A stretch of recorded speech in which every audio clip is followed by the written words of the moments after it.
పరమశివుణ్ణి పూజించి తీరాలి. ఏమండి, శ్రీ మహావిష్ణువుని పూజించకూడదా?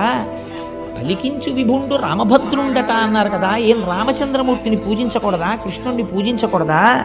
శివుణ్ణి పూజించమని పోతన గారు ఎందుకు చెప్పారు అంటే, పరమశివుణ్ణి మనం లింగ రూపంలో ఆరాధన చేస్తాం. లింగ రూపానికి కాళ్ళు చేతులు ఉన్నాయా? మీరు ఒకసారి ఆలోచన చేయండి. కాళ్ళు చేతులు ఉన్నటువంటి ఒక గొప్ప మూర్తి ముందు మీరు కూర్చుంటే మీ మనస్సు తెలిసో తెలియకో దాని యందు మగ్నమవుతుంది. ఎంత బాగున్నాడో స్వామి, ఎంత బాగున్నాడో అని మీ మనస్సు అక్కడ నిలబడుతుంది.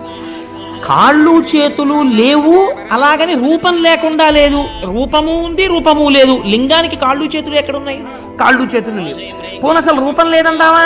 ఏదో ఒక రూపం ఉంది శివలింగానికి. కాబట్టి ఇప్పుడు ఏమైంది? రూపము లేదు, రూపమున్నది. అరూపరూపి. అరూపరూపి అయినటువంటి లింగమును ఆరాధన చెయ్యాలంటే మీరు సాధన